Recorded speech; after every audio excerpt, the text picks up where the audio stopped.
और दोस्तों, आपका हमारे चैनल में स्वागत है। हम लोग यूपीएसआई जूनियर असिस्टेंट के लिए जो है हिंदी क्लास देख रहे हैं। आज इसके अंतर्गत हम लोग जो है युग्म शब्द देखेंगे। यहाँ से भी जो है क्वेश्चन पूछे जाते हैं। तो चलिए स्टार्ट करते हैं। आज का पहला क्वेश्चन दिया गया है, निम्नलिखित में से संज्ञा और विशेषण की दृष्टि से जो है कौन सा शब्द जो है युग्म असंगत है। इसमें अज्ञान और अज्ञानता जो दिया गया है ये असंगत है। बाकी ईश्वर का ईश्वरी हो जाएगा, झगड़ा का झगड़ालू हो जाएगा, कुल का कुलीन हो जाएगा।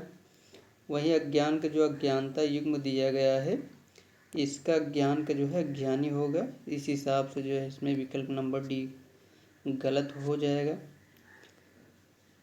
समश्रुत शब्द जो है अली और अली का जो है कौन सा सही अर्थ होगा। तो इसमें भौरा और जो सखी दिया गया है ये सही होगा। इस हिसाब से ऑप्शन नंबर डी सही हो जाएगा।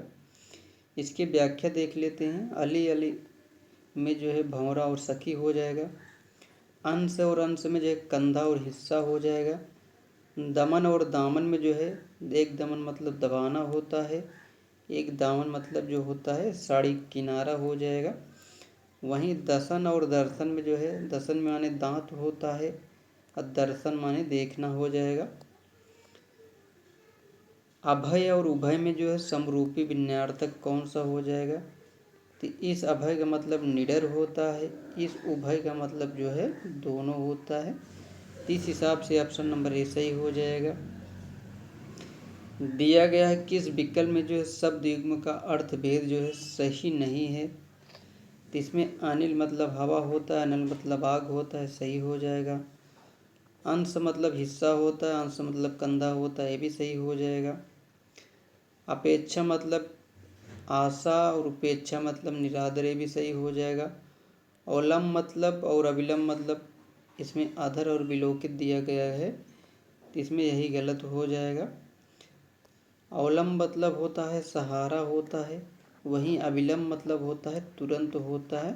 इस हिसाब से जो है ऑप्शन नंबर डी सही हो जाएगा। किस विकल्प में जो है शब्द युग्म अर्थ जो है सही है। इसमें अपरा और जो अपार दिया गया है, अपरा मतलब दूसरी, अपार मतलब जिसे पार न किया जा सके, मतलब ये सही हो जाएगा। तो यानी ऑप्शन नंबर डी इसमें सही हो जाएगा। अगला देखते हैं। श्रुति सम भिन्नातः शब्द में युग्म जो है चर्म का जो है उचित अर्थ क्या है। एक चरम मतलब अंतिम सीमा होता है और इस चर्म का मतलब होता है चमड़ा होता है। इस हिसाब से जो है ऑप्शन नंबर सी सही हो जाएगा। वहीं जो है अवधि मतलब समय होता है, अवधि मतलब भाषा होता है। अम्बुज मतलब कमल होता है, अम्बुधि मतलब सागर होता है। अगला देखते हैं। किस विकल्प में जो है शब्द युग्म जो है सही शब्द नहीं दिया गया है। तो इसमें अभिराम और अविराम जो दिया गया है, स्थिर और लगातार जो दिया गया है ये गलत है। बाकी आदि माने आरंभ होता है, आदि माने अभ्यस्त होता है। अचल माने स्थिर होता है, अंचल मतलब क्षेत्र होता है। अयस मतलब बदनामी होता है, अयस मतलब लोहा होता है। वहीं जो अभिराम मतलब इसका होता है सुंदर होता है, अविराम जो होता है लगातार होता है। अगला देखते हैं। दिया गया है एक युग्म अशुद्ध है, इसमें अस्त और जो निरस्त दिया गया है ये गलत है। बाकी अनुराग का विराग ये सही हो जाएगा। अंत का आदि ये भी सही हो जाएगा। अमावस का पूर्णिमा जो है ये भी सही हो जाएगा। तो इसमें अस्त और जो निरस्त दिया गया है इसका जो सही युग्म होगा अस्त का जो है उदय हो जाएगा। इस हिसाब से जो है ऑप्शन नंबर इसमें सी गलत दिया गया है। अम्बु और अम्ब का जो है कौन सा सही अर्थ होगा। तो इसे अम्बु का मतलब जल होता है, इसे अम्ब का मतलब माता होता है। तो इस हिसाब से ऑप्शन नंबर इसमें सी सही हो जाएगा। अभिज्ञ और अनभिज्ञ का जो है सही अर्थ बताना है। तो अभिज्ञ मतलब जानकार होता है, अनभिज्ञ मतलब जो है ना जानकार हो जाएगा, तो इस हिसाब से ऑप्शन नंबर सी सही हो जाएगा। अगला देखते हैं, पुरुष और स्त्री का जो है जोड़ा क्या कहलाता है, तो युगल कहलाता है, तो इस हिसाब से ऑप्शन नंबर सी सही हो जाएगा। ऐसा शब्द उच्चारण और वर्तनी की दृष्टि से जो है समान है पर व्युत्पत्ति और अर्थ की दृष्टि से जो है भिन्न है, क्या कहलाता है। इसको जो है समरूप या जो है समुच्चारित कहा जाता है, तो इस हिसाब से ऑप्शन नंबर बी सही हो जाएगा। अगला देखते हैं, युग्म कौन सा जोड़ी जो है सही है, तो इसमें जो अचल और अचला दिया गया है ये सही हो जाएगा। अचल मतलब स्थिर होता है और अचला मतलब जो है पृथ्वी होता है, तो इस हिसाब से ऑप्शन नंबर सी सही हो जाएगा। अगला देखते हैं, दिया गया सही अर्थ वाला युग्म कौन सा हो जाएगा, तो इसमें आकर मतलब खान होता है, आकार मतलब जो है आकृति होता है, तो इस हिसाब से जो है ऑप्शन नंबर ए सही हो जाएगा। वहीं जो विकल्प में कुल और कूल जो दिया गया है, कुल मतलब वंश होता है, कूल मतलब किनारा होता है, निर्झर मतलब देवता होता है, निर्झर मतलब झरना होता है, सर मतलब बाण होता है, सर मतलब तालाब होता है। अगला देखते हैं, दिया गया श्रुति श्रम भिन्नात्मक शब्द कौन सा आकार और अगार का जो है उचित अर्थ है। इसमें आकार मतलब आकृति हो जाएगा, अगार मतलब जो होता है ये धाम होता है, तो इस हिसाब से ऑप्शन नंबर ए सही हो जाएगा। कौन सा जो है आदि और व्याधि का जो शब्द युग्म में जो है आदि का जो है अर्थ हो जाएगा, तो मानसिक कष्ट होता है, तो इस हिसाब से ऑप्शन नंबर ए सही हो जाएगा। इति और इत का जो है सही अर्थ क्या होता है, इस इति एक मतलब समाप्ति होता है, इस इति के मतलब जो है विघ्न हो जाएगा, तो इस हिसाब से ऑप्शन नंबर बी सही हो जाएगा। दिया गया है कौन सा युग्म जो है ज्ञात करना है, इसमें इंद्रा मतलब क्या होता है, तो इसका इंद्राणी हो जाएगा। वहीं जो इंद्र हो जाएगा इसका जो है सुरपति हो जाएगा, यानी इंद्रा का जो अर्थ होता है इंद्राणी होता है, इंद्र का अर्थ जो हो जाएगा सुरपति हो जाएगा।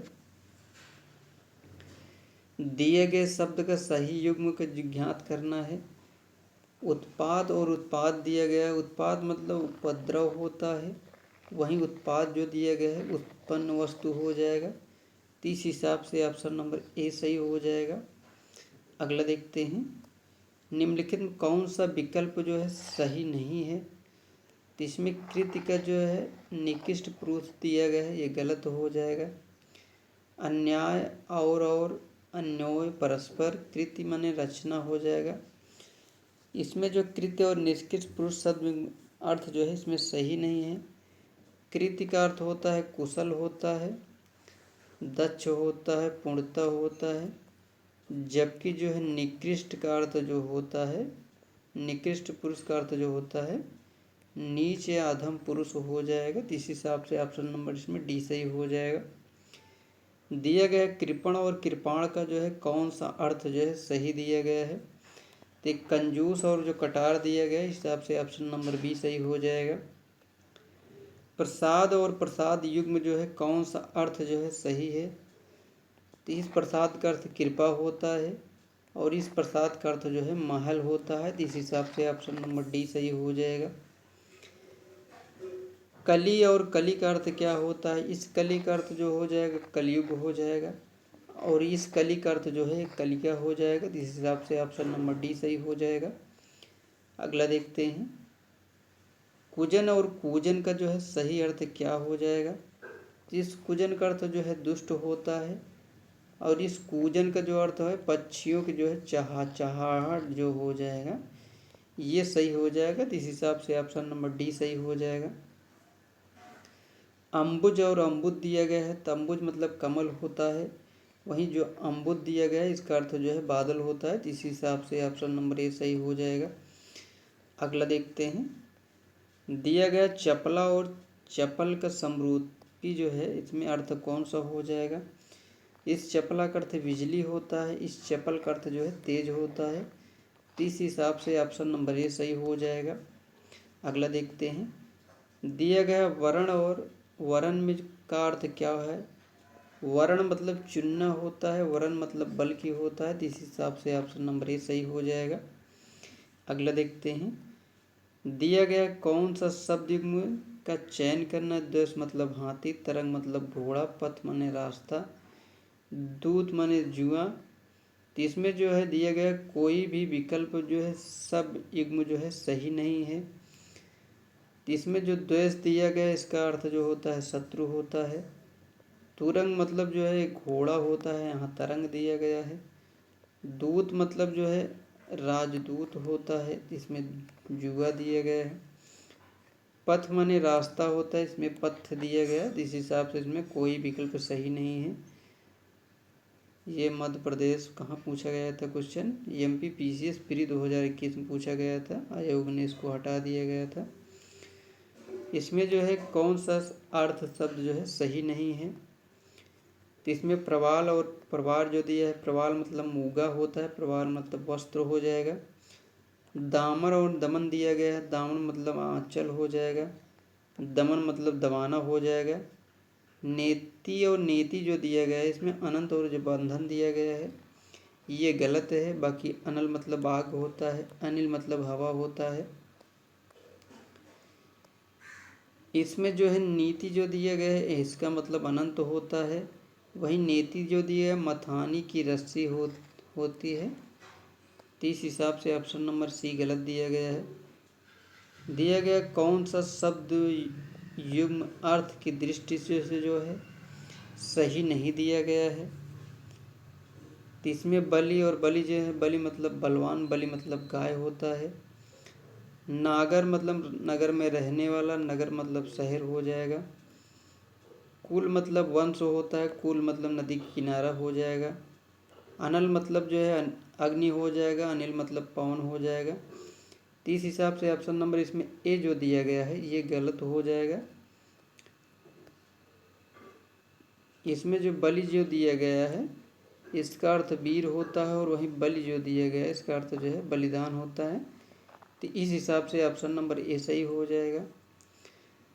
तो ये यहाँ तक जो है 30 क्वेश्चन पूरे हो गए हैं। इसके आगे क्वेश्चन जो है नेक्स्ट वीडियो में लेके आएंगे हम लोग। जो है अब जो है हर एक चैप्टर का जो है 30 से 50 क्वेश्चन के बीच में एक बार में पूरा चैप्टर कंप्लीट करा देंगे। उसके बाद बचे हुए क्वेश्चनों को जो है नेक्स्ट वीडियो में उसके आगे से जो है लेके आएंगे। एक चैप्टर को जो है लगातार जो है पढ़ाने से जो है बोर होने लगता है। पूरा चैप्टर अगर कंप्लीट होगा तो इस हिसाब से जो है सारे सब्जेक्ट टॉपिक पे जो है पकड़ भी मजबूत होगी।